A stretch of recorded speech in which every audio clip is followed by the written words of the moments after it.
good evening. This is 180 milliseconds too late.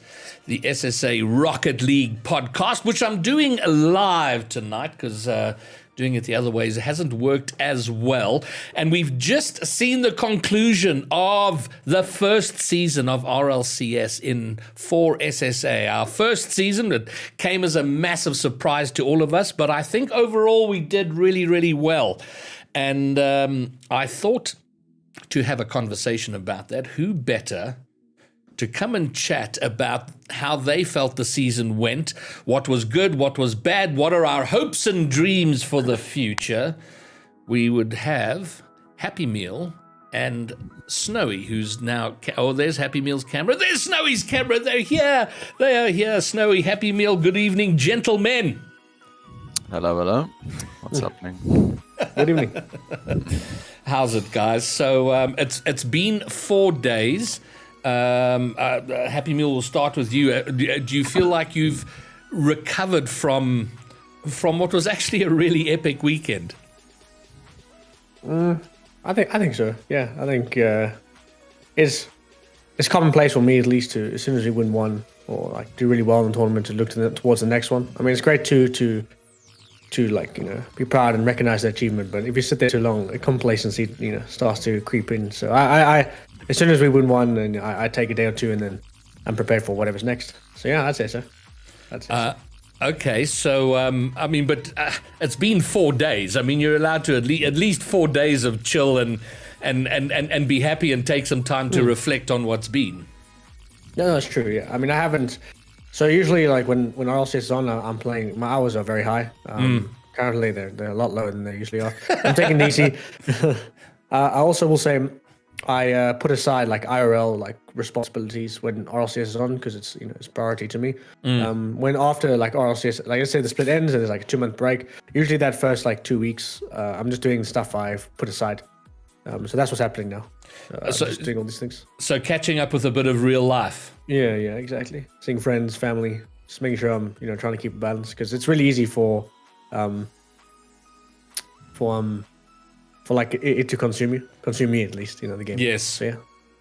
No, fair enough. Okay, cool. And then and Snowyy, how have the 4 days been for you? Have you spent any time in Rocket League in the last 4 days? Spent a little bit of time in Rocket League, yeah. 4 days not so great because it didn't end so well, but yeah. But I think there's bigger things to think about at the moment. There's some complications with visas and whatnot, so that's been a bit stressful. And is there progress on that front? Very little progress at the moment.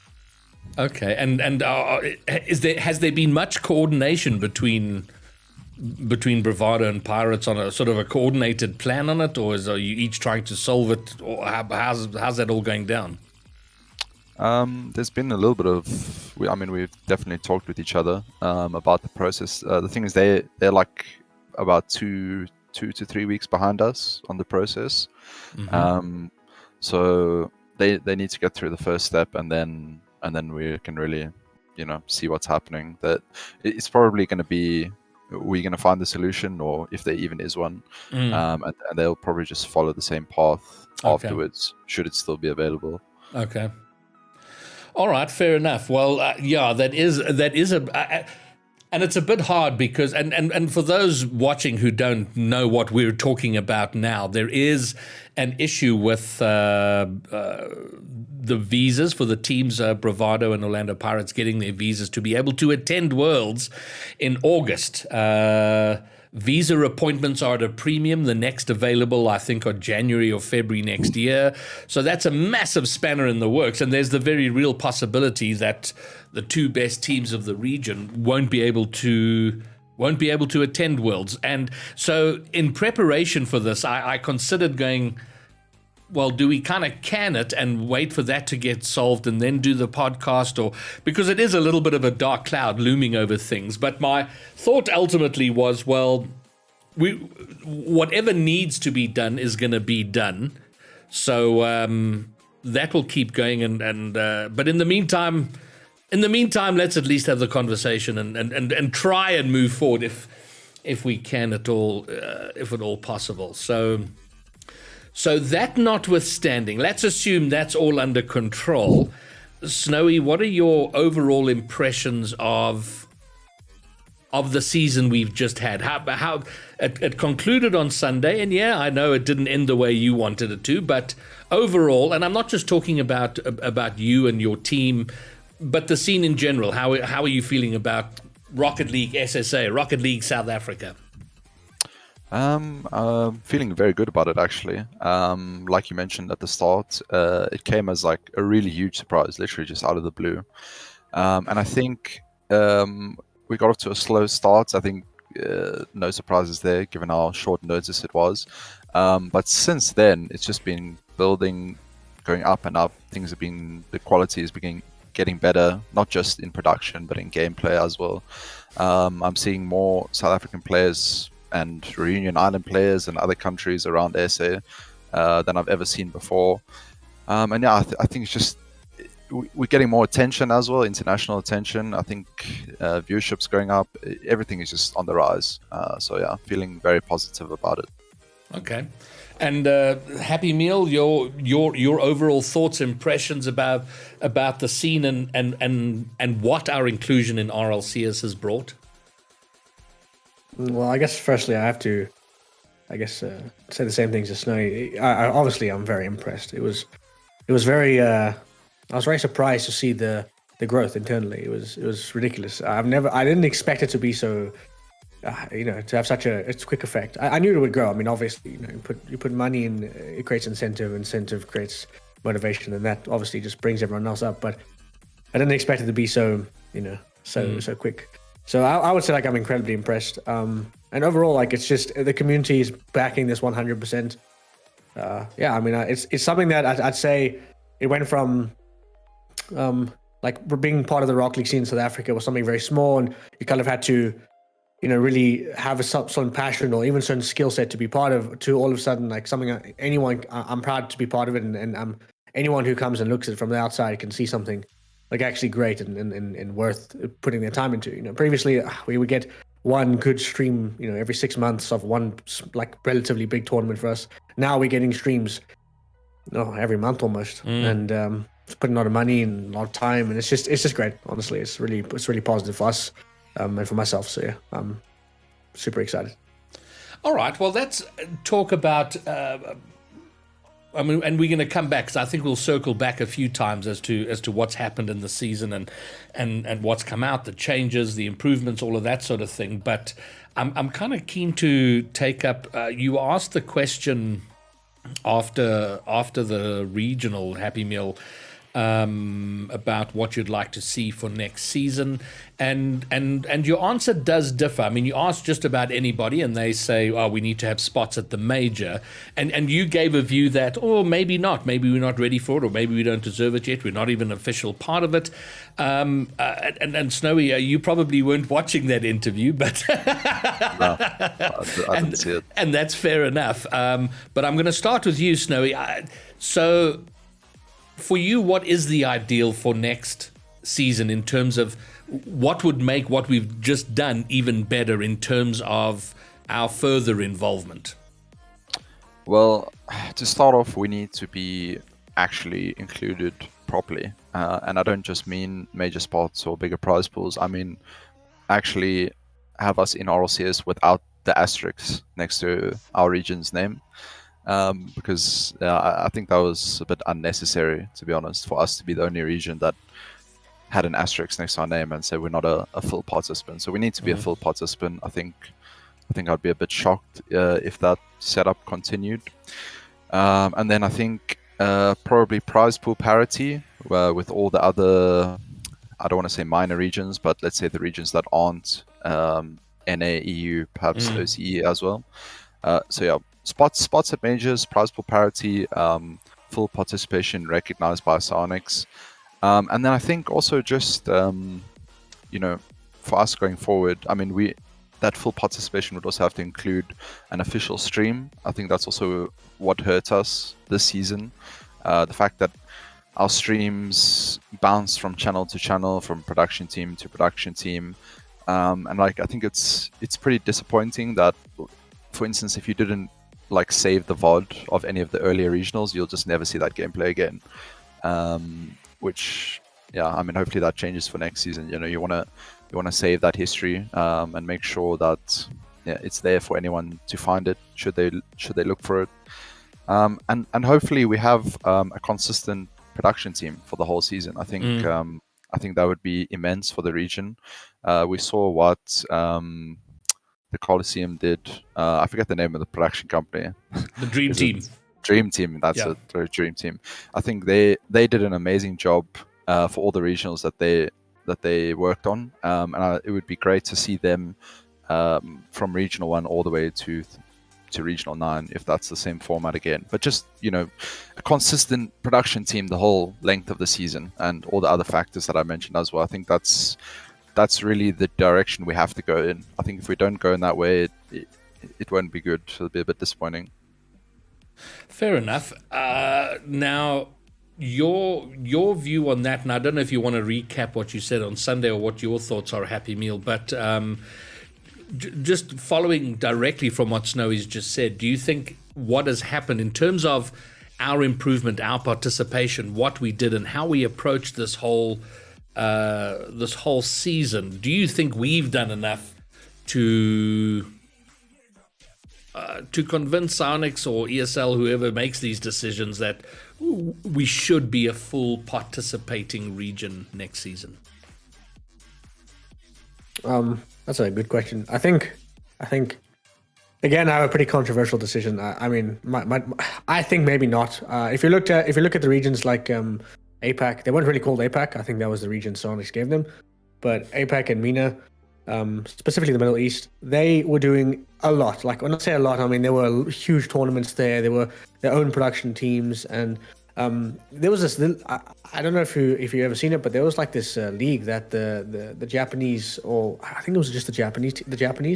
They ran their own little league, and while the gameplay wasn't amazing, the production was insane. Like, it looked like RLCS but just in Japanese. It was amazing. The gameplay was, I mean, it was probably like us, but just to see that from a community that we didn't have. The only reason, like, I don't want to put slander and I don't want to hate on the scene here. I think, you know, it's important that I'm part of it, and I love the scene, but we didn't do that. We didn't put that in. So the fact that APAC got the recognition, and so did Middle East, is fair to me, because they put the effort in behind the community. I mean, how it came about is irrelevant, but they had here in South Africa, or SSA, there's very little. We had a few tournaments, and sometimes they'd be streamed, but like, sometimes the idea was right, but the execution was never always on par with what it should have been. So do I think the fact that I honestly think we should be grateful that Sonics gave us an opportunity. It took literally that little bit of money they gave us, in their mind, little. I mean, it's probably the biggest esport in Africa now. I mean, South Africa. Their little money in their minds literally revived a dead scene. It was nothing. If it continued for 2 more years, I don't think there'd be any Rocket League players left. Or they'd be like maybe the hardcore players. That's it. I don't think it would have survived. So they gave us life, and I don't think we should be claiming and being titled to anything. They gave us. I know it's unfair that we don't have a main channel, and I think that will come. But I think Sonics literally gave us life. They took a scene that was nothing, and now is building. That's what I think. And I don't entirely disagree. I mean, my thought on it is, given the late start, and given the fact that we weren't a main channel, so we had to sort of produce our own streams and all that sort of thing, and given the fact that how it ended, and it had a massively bumpy road, and it certainly had, you know, it started off very iffy, and then it kind of got better. Then there were money issues, and as we know, it almost, you know, the last regional nearly didn't happen, and then it did in the end. But I do think I like to believe, and hopefully my head's not completely in the clouds, but I between what we saw on the pitch, and we're going to come to talk about the teams and the players, because that was just phenomenal, and the production that happened at the end, I think we've made a strong case for there is massive potential for this region, and we are small, and where I do agree with you is we've got to be very cautious about entitlement and say, well, we, you know, as soon as we start saying we deserve anything, we're going to be running into trouble. But my only thing is, have we done enough to show that it's worth looking into in the future? I mean, if we look at the streams, without being rated, we were 150 to 200 viewers. That is really small by any stretch. So, there's a massive amount of work we've got to do to grow the scene, get a lot more players. But where you are 100% correct is it did breathe life into the stream, into the scene. If I think about where I am rank-wise, sort of Champ 1, Champ 2, Champ 3 if it's a very good day, you're actually getting local games, which was after Diamond 2 a year ago, forget about it. You weren't meeting other local players. You were exclusively in Europe. So there has been change there. So let's talk about let me ask you, Happymeal. The one thing Snowy mentioned was prize pool parity. Do you think? Because I'm also going, I think we should be sort of around APAC, $30,000. I don't know what your thoughts are on that, because I think that injects another level of life into it. Happy. Okay, so I think prize pool parity, I think is an incredibly important step that the scene needs to take, or that's necessary. I don't know. Does APAC top 16 get paid? Yes, because $30,000 will make sure top 16 gets money, right? Let's check. Because that to me is the next step for us. Because if you look at the RLCS, only top 8 make money, right? And that puts a lot of. Because you're taking a scene primarily. No, is it not? I think they might have split that 30,000 between South and North. Oh, so they actually had the same amount of prize money as us, but it was split for each. I didn't actually know that. I thought they both had. I didn't know that. So technically there is a bit of prize pool parity. There is parity. Okay. Yeah. Okay, so forget about parity. Let's just bump the prize pool. That was going to be my. If you look at most of the other regions, I think even the smaller regions in that sense, like OC and MENA, as well as SM, they all receive top 16. If you make it into main event, you get money. Okay. Now that is our next step, in my opinion, because what it'll do is it'll motivate every single one of those teams. Because now we have a situation. I don't know. I'm sure you guys saw Hamburger retired. Yes. Now, obviously, that's a big loss for the scene. But if you think about it, right? Let's say his team, who was coming 9th to 12th, if they were getting paid, maybe he wouldn't retire, and then that player wouldn't have been lost. Right, it was small money, but that's enough motivation to keep those teams who are positioned consistently below top 8 in the scene. Yes. Now that's our next step, I think, because if you look at the big regions, top 16 gets paid. If you make it into main event, you make money, and that's huge motivation. Because top 8 to some teams is difficult, and if they don't make it over and over again, it becomes demotivating. So I think the next step would be to have a prize pool bump. I don't know. So if we receive the same percentage, so I think we have 2% or something. I don't know the math or whatever. It's a really low percentage, but they double the prize pool. We still receive more money. Doesn't matter. Let's say they go from $6 million. I think it's $6 million this year. Correct. $6 million. Next year they go to $10 million or even $8 million. We will receive some of that money. Yes. Even if they keep it at 2%. So I can imagine. Let's assume there's a season next year. Nothing's confirmed, but if there is one, we will get more money. I believe the price will be bumped. But ideally, we'd want double. Instead of 2%, we want 4%. That would be the goal, because then we can give top 16 money, and that would further motivate everybody else. That's what I think. I tend to agree with that point, that top 16 needs to make money. I mean, obviously, I'm biased, and I would love to see a bigger first place prize if they brought more money in. But I think, like what Happy mentioned, if you have players that, if they make main events and they just go out bottom 8, or they come 9th to 7th, and they get no money and they get no stream time, or maybe they just get a game on stream for their weekend's worth, the scene might cease to exist. And that's what was happening previously. I mean, if you go back and you look at tournaments like VS, the championships that VS ran throughout the years, I mean, literally you had maybe one, maybe three teams maybe that were actually there and playing seriously, and pretty much under that is all players who are just playing for the love of the competition and the love of the game, or there for their LAN experience, whatever it might be. So I agree with that point. I think top 16 definitely needs to get paid, and I was even talking to someone saying, he's not sure if he wants to play, and I said, just go play, like make main event, like that's cool. But it would be a serious thing, like if there was actually money to be made by making main event, it would definitely change things a lot. Okay. All right, fine. So that's what we'd hope to see, and I'm assuming that the format for next season will be announced around the time of Worlds. During that event, we'll have a clearer idea, and then we'll have another podcast and either be very happy, very sad, or meh, somewhere in the middle. But now my next question is around the format, the specific format of the regionals, and each regional had its own format. We had the group Swiss and double elim and all of that. And I don't know if they were doing that to find, is there an ideal format that we should stick with? If I think about like football, every region's got their league, and that doesn't change. 3 points for a win, nothing for a loss. And it's kind of so you become used to one, and Snowy, I'll start with you. Is there an ideal format, or is it okay to have the 3 because it's a bit of variety throughout the season? It's very, very tough to say what the best format is. I think no matter what format you choose, there's always going to be critics and haters and people who like whatever format it is. And there's always someone who gets the bad end of the stick in whatever tournament, whatever format you use.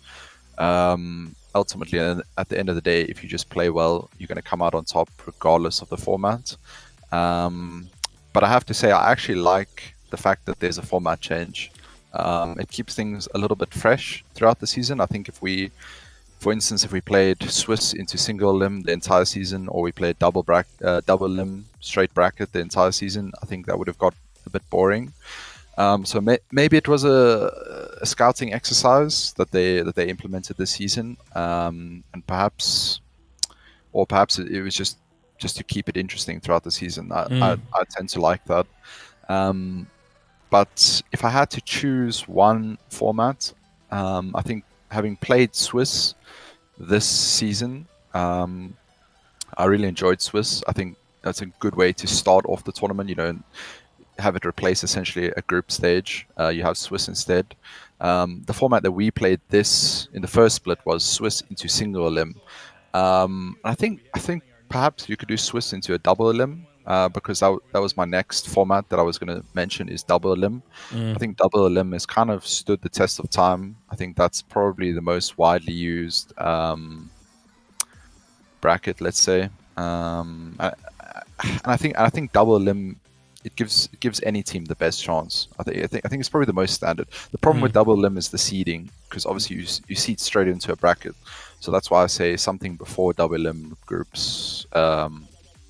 Swiss, whatever it might be, is probably the best combination of format. Okay, and Happymeal, your thoughts on that? Do you have a preference? I think there is. Again, as I said, I don't think there is a correct bracket or format tournament. There's so many, and I think each one has its pros and cons. I think, like I said, the Swiss into single elim was probably the most entertaining. It was most fun for me. It was also the most fair. I mean, we did get a little bit. Yeah, you got messed around. Yeah, we got a bit hurt from some forfeits. Yeah, that's a good point actually. Those forfeits really messed up the Swiss. Yeah, so without those forfeits, the actual design of the Swiss bracket is genius. It's really, really effective. Right. It's in my opinion, it's the fairest way to have a group stage, because really does just put everything. It's a really good system. Besides the forfeits, obviously those forfeits, I think it's unfair to blame the system on the forfeits. Really, you can't really say it's flawed because of those teams who left. No, that's just the teams in my opinion. But anyway, that Swiss into single elim was a really fun tournament, and I honestly think if we weren't, it was actually unfortunate that we got the whole split was pretty much ruined because of that one single event. But and even though that happened, I still enjoyed the system. Swiss was fun. It makes very interesting games, and it's really hype because you a team who needs to make it through, they're 2-0 down and have to win this game. or lose it. If they lose it, they're out because it's 3-0, or they win and they go 2-1. Like, it's really interesting to me. Like, it's a really fun system.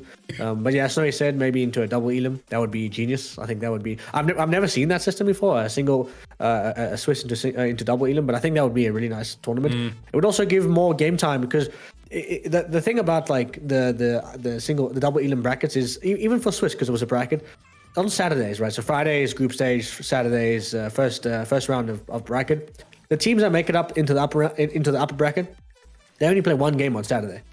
And while I don't inherently have a problem with this, I think if you add a double elim, they would play 2 games probably. So that would make the game slightly more interesting. So yeah, because even on Sunday, if you win the upper bracket final, you still have to play the grand final. So you play 2 games on Sunday anyway. But on Saturday, if you win the upper semifinals, you just play 1 and you go home. You're done. And that's fine. Like, I'm okay with that. It's not really a bad system. But if you add a double elim, it could change things. You could add maybe like 2 games on Saturday because you'd have to play another game if you lose. Wait, actually, I think it would be the same. I don't know. I'd have to look at it. But I think it does. Is there an argument? And I don't see this happening. But I'm just wondering: is there an argument for having?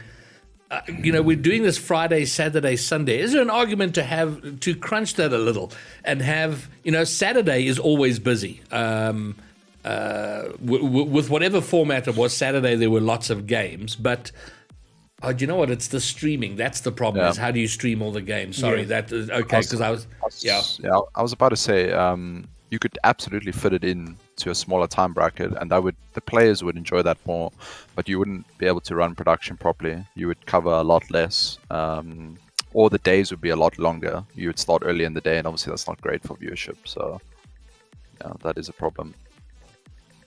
Okay, all right, fine. Well, I think it's purely academic. So let's take a view outside, because how do we continue to grow the scene? Because it would be nice that come the next season that there's a bit of a jam in the qualifiers with lots of teams signing up, because it still is relatively low. We want to get more in, and I think, as you've pointed out, money for main event would help. But what else should we be doing if we look at in the 4 months between now and when the next season starts? What are the other things that should be that would help the scene? And I have to tell you, at this point, I had a conversation with a couple of people at Psionics, and they expressed interest in sponsoring sort of a few $100s. They threw out a number which you can see in their mind was this tiny amount of money, which I went, Jesus, if we were having that, like a weekly tournament of like $1,000 or something. How much of an impact would something like that have? Or what else can be done to keep growing the scene, getting people into Rocket League and keeping them here once they're here? Because that's also a tough thing, because Rocket League's a hard game, and I think we lose a lot of people early on because of that. But thoughts on that? Let's start with Snowy, with you. Well, going back to what Happy said when we were talking about what we request and what we desire for next season, and what we should and shouldn't get, entitlement and whatnot.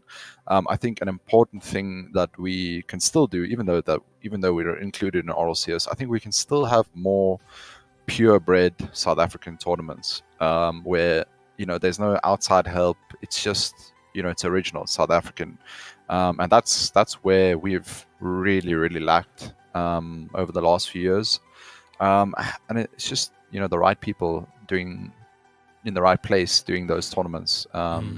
That's stopping it at the moment. So we need more of those. I think on a higher level and a lower level, and by that I mean tournaments that sort of apply to the bigger teams, the more serious teams, where perhaps those tournaments have more prize money, and also smaller tournaments that let's say are cut off to RLCS teams, or I don't know how you would regulate it, but there needs to be sort of injection of funds and money into the lower level, and I also think LANs are very important because LANs are tangible.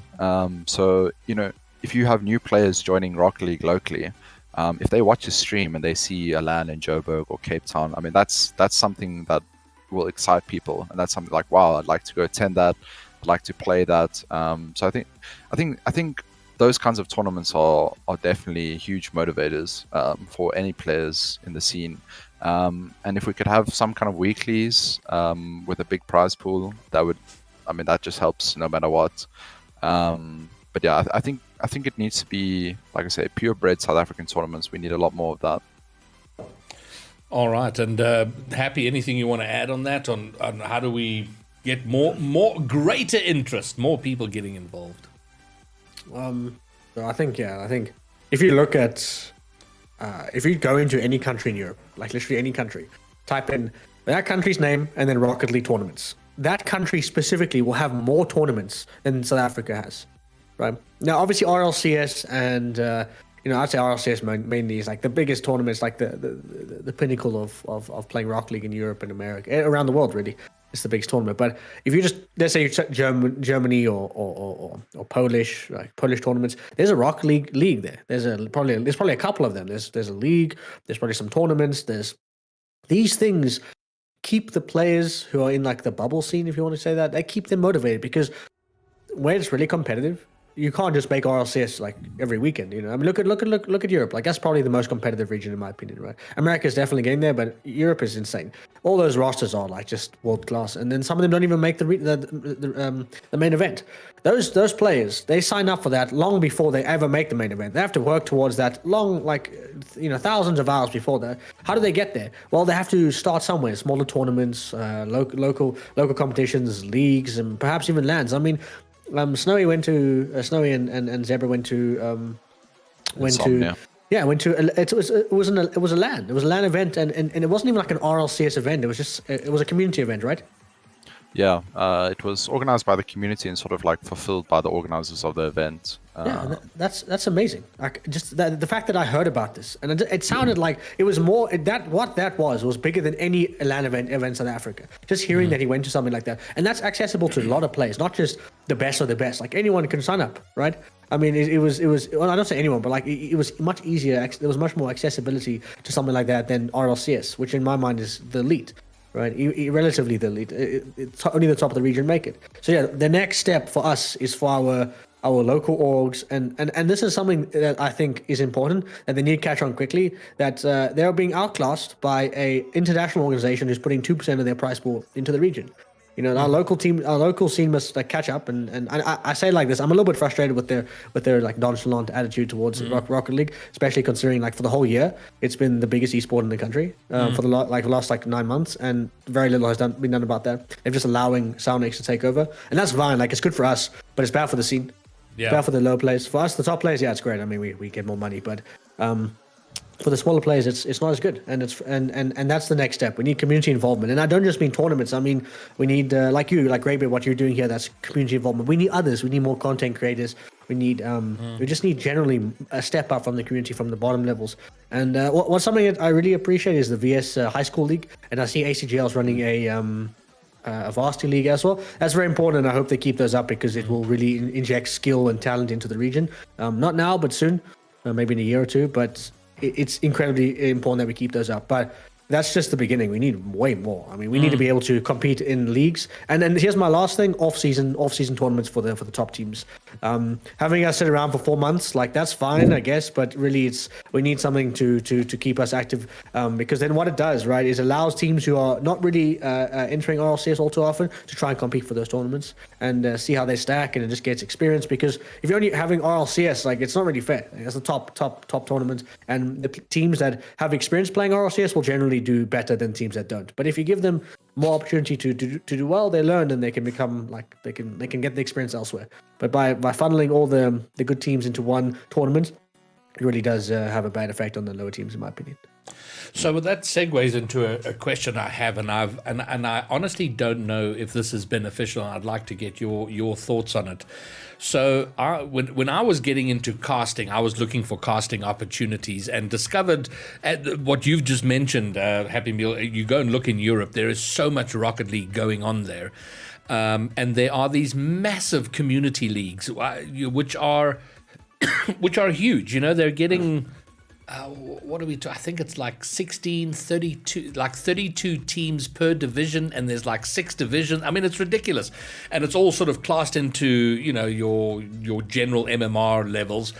So you got the less skilled, and then your masters leagues and all of that, and there were 3 of them that I started casting for quite regularly, and I know they would take South African teams, and I'm caught because obviously we need a local scene that's big enough where we can do that sort of thing on our own.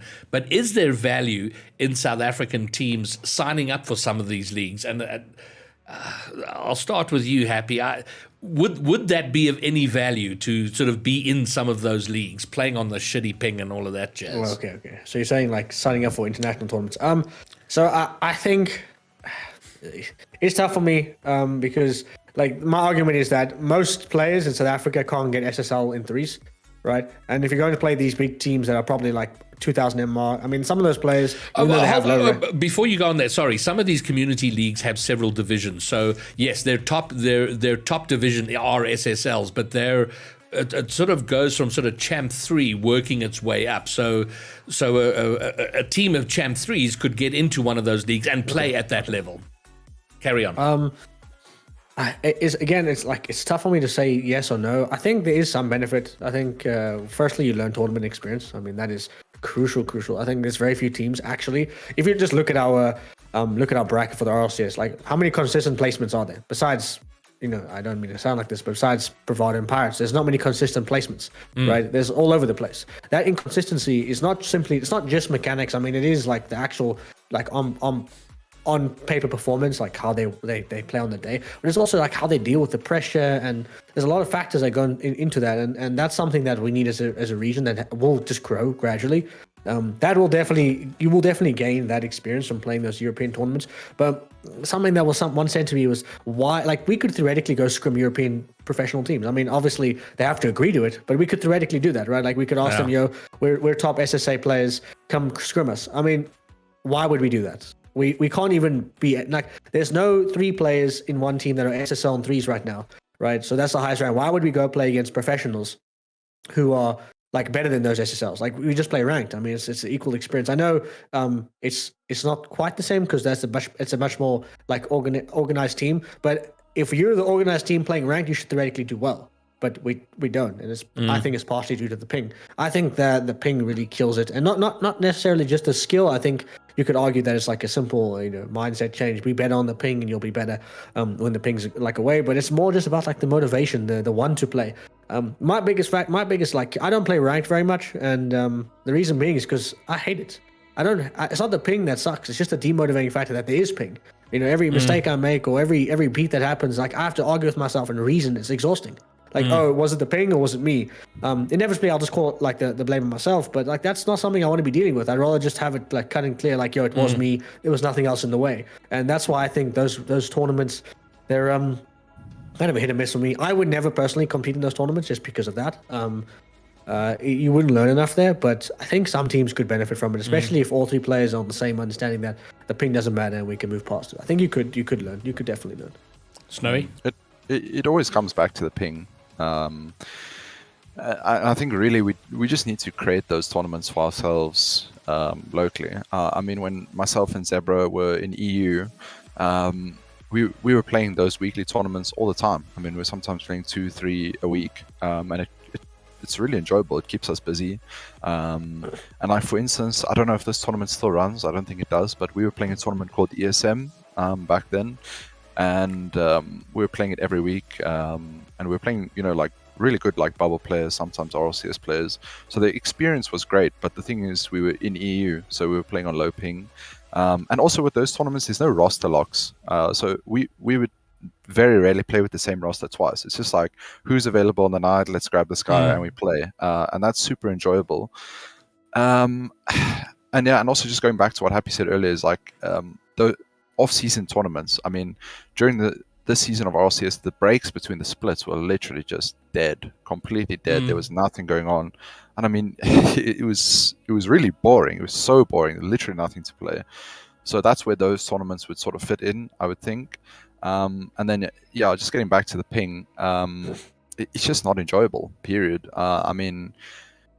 Some people. I've been playing ranked on EU and playing some EU tournaments for 4 years now, 3 years, and it's definitely playable and you can play with it. But sometimes it's just way too frustrating. I mean, we are serious players, and regardless of whether it's your fault or not, if you're just getting smashed, it's not an enjoyable experience. And I mean, sometimes you literally need the mindset of like, okay, I'm just gonna play, and it's just for practice, right? You just have to think, okay, it's just benefiting me. But that's really hard to do. That's not easy at all. I mean, when you go like when I go like I don't play ones anymore, and it's literally just because it's too triggering. I mean, I go play ones and I'm trying to win, and the ball just goes through me, or I get to the boost first, and then it's just a goal, like, or he gets a boost.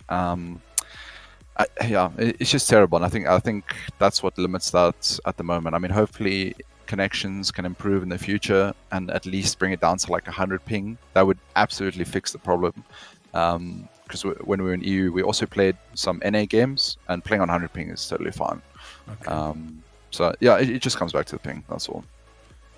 All right, fair enough. And I should just say at this point, chat, I'm not ignoring you. I am seeing what you're writing there, and if there are questions, we'll definitely take them up. So go ahead and ask your questions there. All right. So okay, now changing tack somewhat. Let's talk about the next season. Let's say we do get more prize pool. Let's say double the prize pool, $30,000 per regional. That obviously becomes incentive for orgs.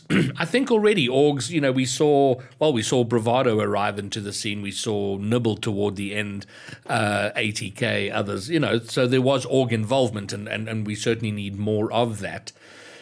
But having a bigger prize pool would certainly be a massive incentive for orgs to get involved. But now we're in the off season, we're reset, and then obviously there's the opportunity for rosters to change. And I've gone on record saying that I'm not sure, and I'm not going to ask you guys to specifically comment on your rosters, but as a general question, do you think any of the top 8 rosters survive into the new season? And I don't know who to specifically ask that question, so I'm asking it, and whoever wants to answer can just start. I think so. You think there's going to be rosters that survive, Happy? Yeah, I think so. I think maybe 1 or 2, but not many. I think there will be a huge shuffle. It's like, yeah. Sure. Yeah, I'd be surprised if any teams stand. I think the nature of our scene, the way it is, I don't think there's any teams that are going to stay together. I don't think a lot of these teams will be satisfied with their results this year. So I think come the new season, everyone's going to be looking for a new roster. And also, you must remember where we are since the start of RLCS. Like I said, I've seen so many new players, and with that comes new talent, and just a huge influx of players that are wanting to be serious about the game. And I think because that's busy happening at the moment, I think you will probably see a lot of roster changes. I think there's going to be a break it's already started essentially. I mean, for the teams that aren't Pirates and Bravado, all these teams they're going to be spending the next 4 or 5 months until the next season starts, just playing, seeing other players, playing scrims, meeting new player, and I think that's going to change a lot of these rosters. So yeah, I would be really surprised if I saw any of the rosters that participated in this last split exactly the same for next season.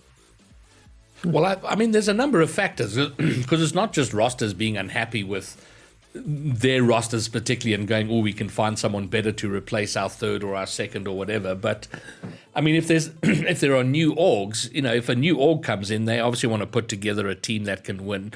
And they start, they come to you, Happymeal, and like, hey, listen, are you really happy with Bravado? Because we've got, we can offer you this. And if you come and someone decides that, geez, can you imagine Snowyy, Darth, and Happymeal on a team, or to die for and whatever. Let's see if we can put them together, and they come and so there's that factor as well. Then there might be factors of players teams who don't gel, and someone's going to fall victim to that. and also 4 months. I just for me that's the biggest factor. Is like 4 months is an eternity when you think So about long. how quickly these regionals were happening and all that sort of thing. All right, fine. Well, I have to. Someone's redeemed a question, so and that's from Angel, and he's going to ask you. So Happy Meal, he wants to be a sub for Bravado. Yes or no for Angel? Unfortunately, we already have an official sub, so you can send your CV my way. I'll have a look at it. I'm gonna say this right now. If you are title hunting, please just stop. It's been really shocking since RLCS has been announced. The amounts of people that are just trying to get sub spots and coach spots and manager spots on all of these teams, it's been disgusting, really. I mean, it's been local and it's been international. I mean, literal randoms, complete randoms from EU, NA. They just hop in and they're like, "Yo, can I be your manager? Can I be your sub?" They all just want a title and a bit of recognition, which is completely the wrong way to look at it. So don't be looking to be a sub. Just actually play. Yeah, just play. Solid answer. Agree. Okay, well, that's my next question. Can I be a sub on Pirates? No, I'm not asking that question anymore. No. Okay, fine. And then someone else said, Elite Snowy says he's a fan of your Lego Porsche. I didn't even know. Is that a Lego Porsche behind you? Yes, it is. Okay, Yes, it so there you go. Your Lego Porsche has got a fan. Thanks, mate. Nice. And then just on going back a little bit to there was a question about what about playing the sort of meaner teams with exit lag? Is that, just to finish up on the subject we were talking about earlier, is that a viable thing to do? You ever see that Johnny Boy stream? This has already happened and it didn't end well. Playing meaner teams on exit lag on ME servers, kind of rough, hey? Kind of rough, because you must remember they play low ping and we play a very laggy 120 to 150, 160. It's not 100%. And they're also just extremely good. So we were doing that at some stage, like around IWO last year. We were doing that to try and get some practice in, but at some point we realized it just wasn't really benefiting us. We were kind of just getting smashed, and it was still a bit too laggy for our liking. Okay, no, fair enough. And also they beat us on SA servers, which is kind of shameful. Yeah, and they're not even the best. No, ME but listen, team, but that does go back to. I mean, we've recognized and acknowledged that from a pure skill factor, we need to improve. The ping just gets in the way, because I think you make a very good point, Happy Meal, is like just not knowing. Like, did I cock that up, or was it? Because if you don't know what it is, then you're solving the wrong problem. You're trying to fix a problem with yourself you don't have, or you're blaming the ping and it is actually your problem and you're not fixing it. So I completely get that. Okay, so moving on then. I've talked about the format. I've talked about the rosters. Okay, so then we're going to go now to... So I asked on Twitter today, and if there are any questions, please redeem them in chat, and I'll put it to Happy Meal and Snowy. But if I go to the Twitter questions, let's see what got asked here. Okay, so and Happy Meal, we'll start with you and the Bravado team. Your relationship with your teammates outside of Rocket League, do you guys do anything together? And I know you're separated by distance. They're in Cape Town, you're up here, so that's its own problem. So what's the relationship like outside of off the pitch? Well, actually, Cam or Daisy is in Joburg. Is he? Actually, yeah, he's up here. So actually, him and I actually we interact a lot, I'd say. So if it's like load shedding or we have to go to the HQ, I'll just pick him up and we'll both drive there. So the thing about like my teammates is we have quite a significant age difference. So like I wouldn't say we're not friends. Like that's definitely like a bad statement for me. But our relationship, I'd say, is definitely close to a professional one. We're good teammates and we're a good team. But they're still in school as well. So like they have a lot of their closest friends around them. So it's not something that I would be like. I'm not friends with them. That's not something I'm trying to say. Yes. I think we are friends. There's a very special relationship, but being teammates with somebody, just because it's like really rough to go through like bad times, and it's really good to go through good times, and those things really kind of show like who you are as a person. Like you can't control those things. So I think that's something that relationship will always be significant in that way. But we don't really hang out outside of Rocket League. But to be fair, I'm spending most of my time playing Rocket League, so it's not like I hang out outside of the game anyway. Yes. So when I am on the game, it's most of the time by myself. Like I'll be honest, I play probably a good 80% or 70% of the hours alone. And then like the rest of the 30 other percent or 40% is with my team. And so I'd say we have a good relationship, and like that's just what develops. So we play other games together. Yeah. But yeah, that's it. I would say we are friends. And the Pirates boys, Snowy? Well, we're all separated by distance, so we never really get together IRL. It's not really possible. But yeah, I mean, we're really good friends, and our age groups are a lot closer together, so we don't have the same problem that Happy does with his young team. And I mean, we just play other games a lot. And like what Happy said, which is I found kind of interesting for their team, is like Happy plays a lot by himself, and I think all three of them probably play more Rocket League by themselves than they do as a team. I mean, I could be completely wrong, but we mainly play Rocket League together. We don't. I mean, Skill is a grinder. Skill likes to solo queue, but me and Darth pretty much if we're playing Rocket League, probably playing ranked or whatever it might be. So cool. Yeah, we're good friends. We're good friends. All right, cool. And I'm not ignoring the chat. I see Drew, I'm coming to your question. Yakals, I'm coming to your question, and Bambino, I'm coming to your question. We'll get to those. So next thing. So Happymeal, this was specifically for you. It comes from Pyro, who was one of the. Well, he was in Stats Corner for the last regional. I saw the question. Oh, you saw the question. Yeah, so are there specific things you're looking to improve on between now and Worlds? So I just want to say that like whenever I play the game by myself, my pure focus is mechanics. That is my weakness. I'd say that's my weak spot in my game. So like that's something I'm always working on. The way I understand the game, I think I have a pretty good understanding. I think I do a good job. As I'd say, like my strength is my positioning, my discipline on the field, my rotations, my boost management. I obviously can get better. I'm not saying it's good by any means, but it's my strength. It's my strongest part of my game. So like improving mechanics, like I think that was a question. Like, will I work on mechanics? Of course, yeah. That's like 80% of my time is just mechanical improvement. Okay. It's also some of the hardest improvement you can make as a player. So yeah, I definitely say it's definitely my focus almost all the time. All right, cool. And then Valentino, his question is, since Pirates and Bravado both dominate the region, I'd be curious to know Snowy and Happymeal's opinions on the region's depth and how they think the talent pool will grow in their region over time. That's Snowy. I don't know if that's a complicated question. Well, complicated, broad, and involved. Yes. Well, I think at the moment there's very little depth, and I mean that's very clear to see by the results, plain and simple. And like you mentioned earlier, Greybeard, the inconsistent, or did Happy mention it? Inconsistency from other teams as well. Something else in there. The teams under us and Bravado are literally just chopping and changing the whole time. There's no consistency. So yeah, there is a lack of depth. And then in terms of like future talent, like up and coming players, I think that's going to ramp up super quickly. I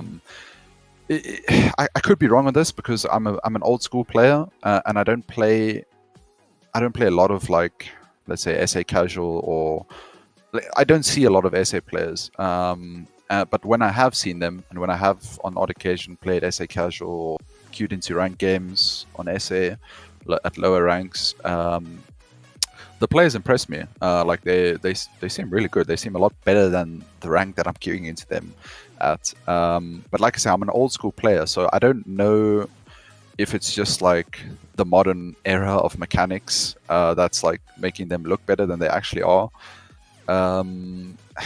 Because I mean, mechanics is one thing, and I mean, you really need a brain for this game. Like, you need to be a smart player. I mean, we see so many just very good mechanical players, but they just have absolutely nothing going on upstairs, and that and that doesn't allow them to play competitively. But I still get the feeling that there's going to be a huge influx of up and coming players. So yeah, I think it looks bright, and I think the depth will. I think towards the end of next season, I think it'll start showing itself. Okay.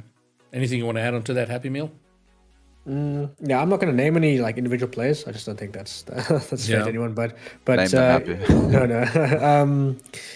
Like up and coming players, like we are just seeing some players. Like, the fact that we're seeing players coming from nowhere, like a couple players here and there that are actually competing, like with the top teams, like that's a good start. But that's not what I'm talking about when I'm saying up and coming.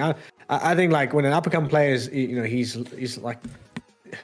I think when we start seeing players who are coming out of nowhere and are literally better than most of the players, that's when we'll start talking about depth and talent. Okay. Right now, it's looking like we just have players who are on a competitive level. Also, I see a lot of teams in scrims. I just want to address this quickly. A lot of teams in scrims, like playing really well. And then they go on the day, and then they can't play. So I think a lot of these teams have a very different understanding as to what an up and coming player looks like. To me, it's on the day. Like if you're a player who is like playing insane in scrims, is playing really well on the day, yeah, great, you're an up and coming player. But if you're a player who's playing well in scrims and then game day you can't hit the ball properly, like no, you got work to do, and that's not necessarily like a talent thing. It's something, and that's like a big problem for me.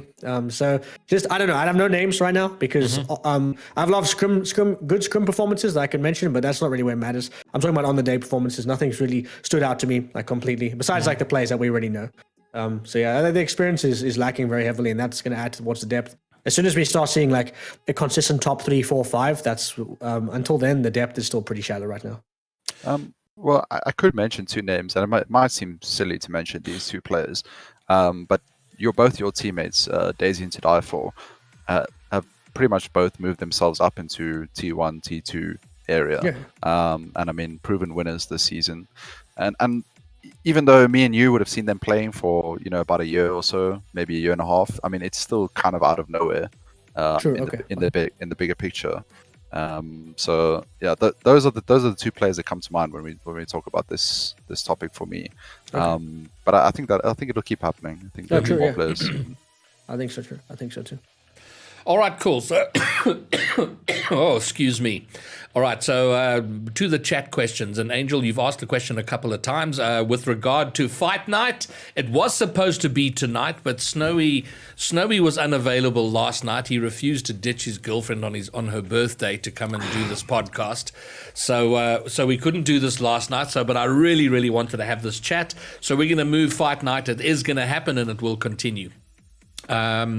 Next question. I'm not sure I understood this question from Yakals. He says, any academy teams in the near future? And I don't know what is defined as, is that orgs putting academy teams, or is it someone who would even do academy teams?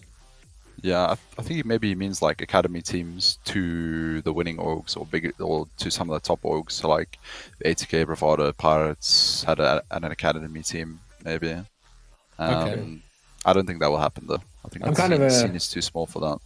I don't know. I have an interesting opinion about academy teams. I think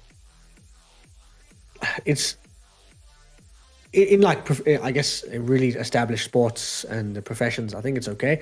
But in like esports, most of the improvement is alone anyway. You don't need an academy to push you there. Like you just go compete independently if you're good enough. That's what most of the new players do anyway. I think academy team is just kind of a waste of a spot for an organization, in my opinion.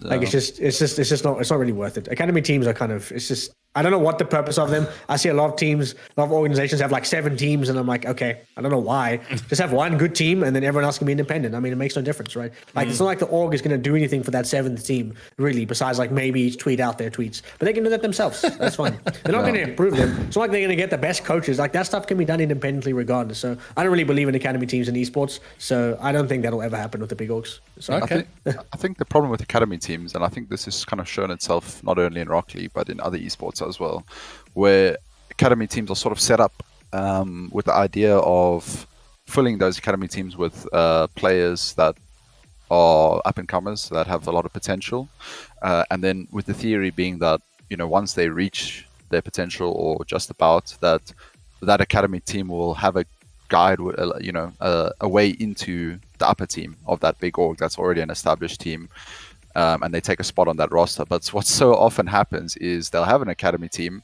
with a bunch of up-and-coming players, and then literally just a better player will come along, and he's not in the academy, and the players of whatever the main team might be will just be like, well, we want this guy, so the academy can get lost. I mean, the amount of times I've seen that happen is crazy. So yeah, they don't really work. They don't really work. Okay. Fair enough. All right, then Drew asked a question, and I think that's been answered already. I think we've covered it submission because he was asking about who, in your opinion, are the up-and-coming players for the SSA region. Are you? I think we've covered that. You happy with that? Honorable mention to Panda and Defunct, I'll say. Yeah, okay. Panda is mentioned to for sure. Well, there you go. Panda and Defunct. Okay, good stuff.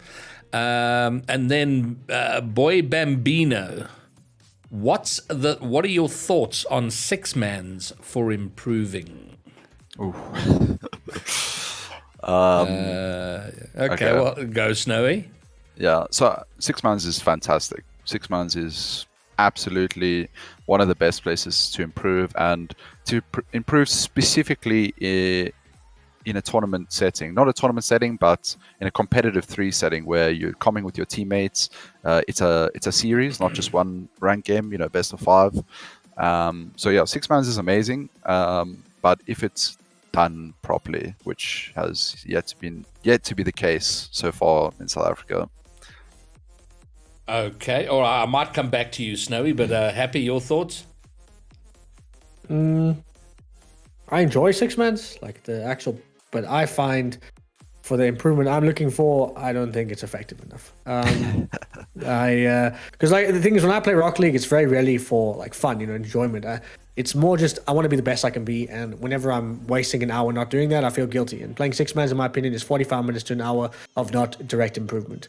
Now, this might be wrong. I don't think there's a correct answer to say improvement. Well, let me ask you this, because I think the answer you've given is probably appropriate for the level you're at. If we're talking about people who are wanting to eventually get to the point of like, I want to compete seriously in RLCS, but I'm, currently at Champ 2 or whatever. Like, up to what point is six-mans of value for that guy's improvement? I think six-mans is actually the most valuable at the highest level, where the only thing that separates like you and other players, like the creativity and the uniqueness of an individual. And the only way to really express that is by playing more. Like a Champ 2 or like a team player that's in like lower, he can just work on that stuff like by himself. He can be better mechanically, hit the ball better, play more 1s, play more 2s. He doesn't have to necessarily play more 3s. The outlier is that if you do not understand how to play the game mode, like at least somewhat, because the thing is, if you're a good player but you don't understand the game mode, you can just play more of it, right? And you'll learn. And that's a good way to play six-mans. But I think where six-mans is most effective is when you have 6 players who are equally skilled, and that's when you're learning off each other. And that's how like you develop like an insiders to each other. But I don't play enough six-mans to know the answer. I spend most of my hours trying to figure out the best way to improve, and I'm still working on that. Like, there's just every day I'm learning. And I don't know, six-mans to me seems like a 45 minutes to an hour where I could be focusing on something else. But it's not bad. Like, I don't think it's inherently a bad way to improve. I just don't think it's... Or you could be having fun. No. Fun. This guy never has fun. He only practices serious. This is Rocket League. We're not here to have fun. I don't. Fun to me is at the end of the day looking at and seeing improvement. That's what's fun to me. So when I see improvement, that's great. But if I'm playing the game and I'm not doing anything that's helping it better, I feel guilty and I don't enjoy it anymore. All right, fair enough. Okay, so nobody in chat is agreeing with your comment on academy teams. Oh, and I have to say at this point, I didn't. Dragetta just subscribed for 2 months. No one's ever done that before. That's amazing. So I was going to say thank you very much to Dragetta for that. Hold on a second. I've gotten an effect I'm supposed to. There we go. That's the. Thank you very much, Dragetta. Snowdor just subscribed. Woo! Look at that. Thank you, Snowy. Okay, then the next question was, which I quite liked. Oh, it comes from some guy, Skillsteel. Some guy, yeah. Some individual here. Yeah, some rando in chat who wants to know what your retirement plans are. What? Retirement plans, okay. Says the 26-year-old. I think he's talking to you, Happy. Me? Wow. I have no plans of retiring anytime soon. Okay. I'm gonna keep playing until I don't have until you can't until no one will have you. until I literally can see no. But like I have a long future ahead in my head in front of me. And I'm gonna keep playing until it's no longer possible. Yeah, I'm a hard worker, and I think that's gonna keep pushing. And then Snowy, I remember asking you this question during the interview I did with you, and you were pretty much at like, you'll keep playing as long as you're able to sort of compete at the highest level and win. I'm assuming that's still a generally correct answer. And how long do you see that being feasible? Yeah, I mean, it's not just compete, it's to win. So yeah, if I get to a stage where I know in myself that the possibility to win is not there, or it's very bleak, that's probably when I'll consider throwing in the towel or hanging up the controller. Okay. All right, next question. Tristan. Snowy says, if you retire in the future, will you coach a team, or will you coach a team or an individual to take your place?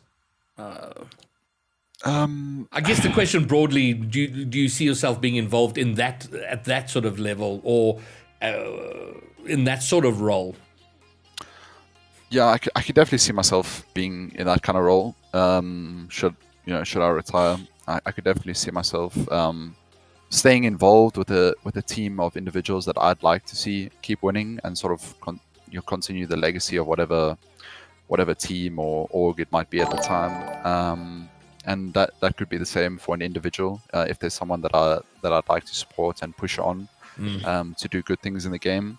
So yeah, it's definitely a possibility. I could see that happening. And then and maybe other kind of involvement, maybe casting, maybe running tournaments. I don't know, something like that. I could see myself staying involved. Okay.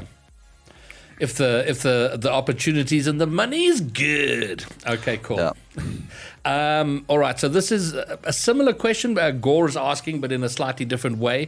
Who do you think there is who do you think is the most underrated SSA player, and why? If there is there anyone that you think is underrated? Underrated. I have two names. Yeah, go ahead, Happy. Probably Friction and Defunct right now. Underrated players. Maybe Defunct not so much, because he's proved that he's actually like a decent player. So maybe Friction. Okay. Underrated for sure. Like he's a good player, but who doesn't? I don't think doesn't get spoken about too much. He's a good player though. Underrated players. All right, cool. Thanks, Happy. I think Darth is an underrated player. Why do you say he's underrated? But he gets a lot of airtime, certainly on the broadcast. Gets a lot of airtime, but not a lot of praise. Not enough praise, in my opinion. And why? And why? Why do you think that is? I mean, what are we not seeing? Well, I mean, Darth is like probably the most creative and maybe talented player in SSA at the moment. And yeah, I'm not really sure why it gets sort of underlooked. I can't really put my finger on it, but Okay. I mean, he's been an integral factor this entire season in the, particularly his like solo ability in finding goals out of nowhere, pretty much. And if I had to think of another underrated player, I can't really think of any, to be honest. Okay. I don't watch enough SSA Rocket League. I just want to put on the record. I don't think you can be underrated if you're the best team in the country. Come on. he makes a solid point. I don't think you're underrated. I get what you're saying though. I think like Darth could be praised a bit more, but I mean, come on, you guys are the best team in the country. We expect it from him, man. Fair enough. Okay, let's see if we got any others. Hopefully I haven't missed anybody. Oh, hold on. Saint Sleep came in and subscribed. What a rock star. Thank you very much, sir. Awesome to have your support. Okay.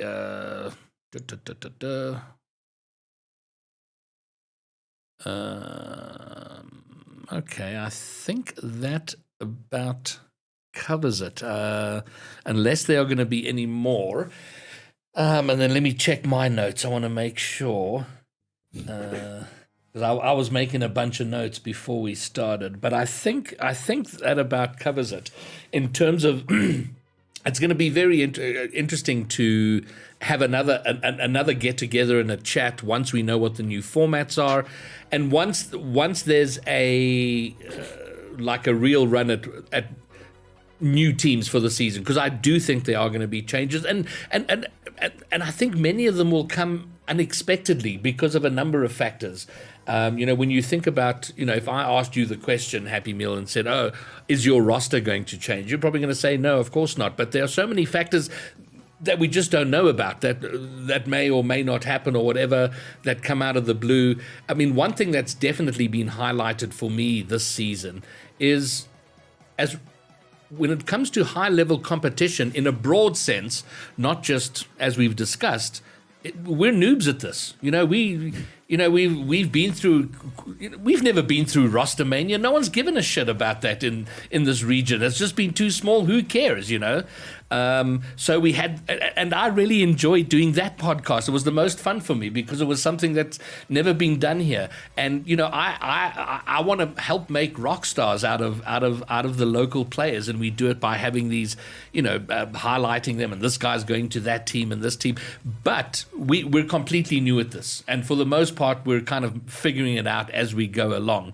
So I think we've still got a lot to learn about high-level competition and the politics that goes into it between orgs, between people. This is something we've not been exposed to yet, and that's my thought on that. All right, I see a couple of redeemed questions. People redeemed questions and didn't ask. Okay, so Tristan, I will do another top 10 players list at some point. We'll definitely do an update. I think we did say we'd do an update after the regional, so maybe next week we'll do something like that. Drew says there are a lot of changes going on right now. Someone needs to leak me some info. I don't know about that. Amagus wants to know what your beard routine is, but he didn't redeem the question, so you don't have to answer it.